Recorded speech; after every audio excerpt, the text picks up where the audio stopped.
आपने भी कभी ना कभी सोचा होगा कि शेयर मार्केट क्या है, कैसे काम करता है। आपने भी सुना होगा कि आज इतने शेयर खरीदे, इतने शेयर बेचे, आज इतना प्रॉफिट कमाया। आखिर ये है क्या? सबके मन में ख्याल आता है और आपके मन में भी आया होगा कि आखिर शेयर मार्केट क्या है। हर रोज करोड़ों लोग इसमें बाय और सेल करते हैं, शेयर्स खरीदते हैं और शेयर्स बेचते हैं। प्राइस ऊपर नीचे होता है, न्यूज आते ही मार्केट एकदम हिल जाता है, मार्केट एकदम क्रैश हो जाता है या फिर मार्केट एकदम ऊपर की तरफ मूव कर जाता है। लेकिन इसके पीछे की आखिर वजह क्या है प्रोसेस। आज हम स्टॉक मार्केट का पूरा सिस्टम आसान भाषा में समझेंगे। So welcome back to my YouTube channel total expert. पहले पार्ट में हमने बात करी थी ट्रेडिंग क्या है।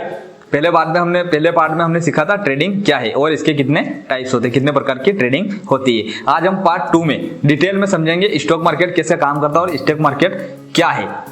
स्टॉक मार्केट के बारे में हम पूरी डिटेल में बात करेंगे, क्योंकि अगर मार्केट का सिस्टम ही नहीं समझा तो ट्रेडिंग में टिकना नामुमकिन है। जब तक हम मार्केट का पूरा सिस्टम नहीं समझेंगे, मार्केट को नहीं जानेंगे, तो हम ट्रेडिंग नहीं कर सकते। इम्पॉसिबल है, नामुमकिन है। चलिए अब बात करते हैं पहले टॉपिक पे, फर्स्ट टॉपिक पे। स्टॉक मार्केट एक ऐसा प्लेटफॉर्म है जहां कंपनीज अपने शेयर्स को लोगों को बेचती हैं। बहुत सारी कंपनियां अपने शेयर्स लोगों को बेचती है, आईपीओ लोड करके ना कंपनी लोगों को शेयर बेचती है। शेयर्स का मतलब कंपनी का एक छोटा हिस्सा होता है। ऐसा नहीं है कि कंपनी ही बेचती शेयर बेचत, मतलब कंपनी का एक छोटा हिस्सा होता है जहां आप कंपनी का शेयर खरीदते हैं। जैसे आपने शेयर खरीदा, मैंने शेयर खरीदा, तो कंपनी आपको एक ओनर बना देती है। कंपनी को इससे पैसा मिलता है और आपको ओनरशिप प्लस फ्यूचर प्रॉफिट का हिस्सा मिलता है। कंपनी जैसे ही आपको शेयर अलॉट करती है, शेयर का जैसे ही भाव बढ़ेगा, प्रॉफिट होगा, तो वो प्रॉफिट आप बुक कर सकते हो और आप निकल सकते हो। आप एक ओनर हो कंपनी के, ओनर समझ सकते हो, छोटे ओनर। ऐसा नहीं है कि पूरा ओनर जाके बोल सकते हो, नहीं, एक छोटे ओनर बन सकते हो। भारत में 2 बड़े एक्सचेंज है, आप शेयर कहां से खरीद सकते हैं और कहां बेच सकते हैं।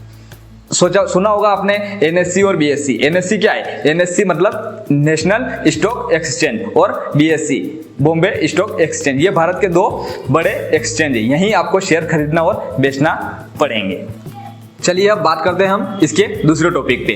मार्केट का भागीदार कौन कौन है, मार्केट में कौन कौन भागीदार है। मार्केट चलता है क्योंकि मार्केट में बहुत सारे भागीदार होते हैं। जैसे इन्वेस्टर जो लंबे समय के लिए इन्वेस्टेड रहते हैं, लंबे समय के लिए शेयर खरीदते हैं, वो इन्वेस्टर कहलाते हैं। जैसे आप भी लंबे समय के लिए शेयर खरीदते हैं, आज खरीदा, 1 साल के बाद बेचेंगे या 6 महीने के बाद बेचेंगे, तो आप इन्वेस्टर हो जाते हो। ट्रेडर नंबर 2 पे आते हैं। ट्रेडर जो शॉर्ट टर्म बाई करते हैं और सेल करते हैं। जैसे कि आज शेयर खरीदा और 3 दिन के बाद बेच दिया या 8 दिन के बाद बेच दिया, तो उसको शॉर्ट टर्म में गिना जाएगा और प्रॉफिट कमाते हैं, तो वो एक शॉर्ट टर्म ट्रेडर कहलाते हैं। FIIs एंड DIIs बड़े फॉरेनर्स और इंडियन इंस्टीट्यूट। ये FIIs का मतलब होता है फॉरेनर्स, जो विदेशी निवेशक जो होते हैं उन्हें हम FIIs कहते हैं। और DIIs का मतलब होता है जो इंडियन इंस्टीट्यूशनल मतलब बड़े लेवल के जो व्यापारी होते हैं, बड़े लेवल के जो इन्वेस्टर्स होते हैं, उनको FIIs और DIIs बोला जाएगा। चौथा जो भागीदार होता है वो होता है ब्रोकरेज। जैसे जीरोधा हो गया, अप स्टॉक्स हो गया, एंजल वन हो गया, या जो भी आपका डीमैट अकाउंट है, वो ब्रोकर ही कहलाएगा। जिसमें आप ट्रेड करते हो वो ब्रोकर होता है। इन सबके ट्रांजैक्शन मिला के, जो भी ये खरीदी और बिक्री करते हैं, इन सबके ट्रांजैक्शन को मिलाकर ही मार्केट को चलाते हैं। अब हम अगले टॉपिक पे बात करेंगे, शेयर प्राइस कैसे तय होता है। जो शेयर होता है उसका प्राइस कैसे तय किया जाता है। अब बड़ा सवाल, किसी शेयर की प्राइस ऊपर नीचे क्यों होती है? सिंपल जवाब है इसका, डिमांड और सप्लाई के कारण। अगर ज्यादा लोग शेयर खरीदना चाहते हैं तो प्राइस बढ़ेगा। किसी भी चीज को अगर ज्यादा खरीदेंगे तो उसका प्राइस बढ़ना तय है। और अगर ज्यादा लोग बेचेंगे, किसी भी चीज को अगर ज्यादा बेचेंगे तो उसका प्राइस नीचे गिरना फिक्स है, तय है, बिल्कुल गिरेगा वो। लेकिन डिमांड और सप्लाई को कई चीजें मिलकर कंट्रोल करती है, जैसे कंपनी का प्रॉफिट और परफॉर्मेंस, इकोनॉमी की स्थिति, गवर्नमेंट पॉलिसीज। जैसे कोई भी गवर्नमेंट नई पॉलिसी लेके आती है, बिल पास करती है, तो उसका भी एक मार्केट पे असर पड़ता है। ग्लोबल न्यूज़, जैसे US या चीन वगैरह कोई भी अगर ग्लोबल न्यूज़ आती है तो उससे भी मार्केट पे इफेक्ट पड़ता है। और सबसे ज़्यादा मार्केट की भावना, सेंटिमेंट्स भी एक मार्केट पे बहुत असर करता है। एग्जाम्पल, अगर किसी कंपनी का रिजल्ट बहुत अच्छा आता है अगर किसी कंपनी का रिजल्ट बहुत अच्छा आता है तो लोग शेयर खरीदेंगे और प्राइस चढ़ेगा। और अगर इसके विपरीत अगर कोई नेगेटिव न्यूज़ आ गई, बुरी खबर आ गई अगर मार्केट के लिए, तो लोग शेयर्स बेचेंगे और मार्केट नीचे गिरेगा, शेयर का प्राइस नीचे आएगा। चलिए अब समझते हैं हम अगले टॉपिक को। नेक्स्ट टॉपिक, जब आप ट्रेडिंग ऐप को खोलकर बाय या सेल किसी भी स्टॉक को खरीदते और बेचते हो, बाय या सेल पर क्लिक करते हो तो क्या होता है, आपका ऑर्डर ब्रोकरेज जैसे जीरोधा आप स्टॉक के पास जाता है, ब्रोकर उसे एक्सचेंज जैसे NSE या BSE बॉम्बे स्टॉक या नेशनल स्टॉक एक्सचेंज को भेजता है।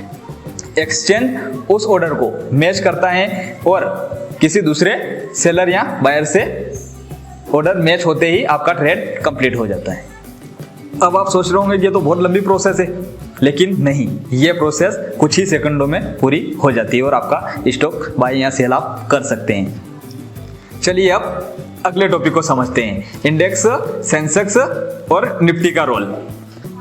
आपने सुना होगा आज सेंसेक्स 500 पॉइंट गिरा, निफ्टी 100 अंक चढ़ा, 100 पॉइंट चढ़ा, ये इंडेक्स होते हैं। सेंसेक्स और निफ्टी, बैंक निफ्टी, ये इंडेक्स होते हैं जो मार्केट की ओवरऑल हेल्थ बताते हैं। मार्केट ऊपर जा रहा है, नीचे जा रहा है, ये आपको मार्केट की ओवरऑल हेल्थ बताते हैं। सेंसेक्स BSE की एक 30 बड़ी कंपनियों का एवरेज, सेंसेक्स जो है BSE की 30 बड़ी कंपनियों का एवरेज, निफ्टी NSE की 50 बड़ी कंपनियों का एवरेज। अगर इंडेक्स ऊपर जा रहा है मतलब बड़ी कंपनियां अच्छा काम कर रही है, अच्छा प्रॉफिट कर रही है। अगर इंडेक्स गिर रहा है मतलब मार्केट में डर या नेगेटिविटी है और नेगेटिव न्यूज़ का असर हो सकता है। चलिए हम अब अगले टॉपिक को समझते हैं। स्टॉक मार्केट क्यों समझना जरूरी है, बाजार को क्यों समझना जरूरी है। ट्रेडिंग शुरू करने से पहले मार्केट का यह सिस्टम समझना बहुत जरूरी है, क्योंकि बिना समझे एंट्री ली तो वही होगा जो कसिनो या फिर गेमिंग एप्स में होता है, बस रिस्क और लॉस। लेकिन अगर प्रोसेस समझ गए तो आप स्मार्ट डिसीजन ले सकेंगे। दोस्तों, ये था हमारी ट्रेडिंग सीरीज का दूसरा पार्ट, स्टॉक मार्केट कैसे काम करता है। अब आपको क्लियर आइडिया हो गया होगा कि मार्केट असल में चलता कैसे है। अगर वीडियो अच्छा लगा तो लाइक करें, कमेंट करें और चैनल को सब्सक्राइब करें। मिलते हैं हम पार्ट 3 में, इसमें हम सीखेंगे ट्रेडिंग और इन्वेस्टमेंट में फर्क।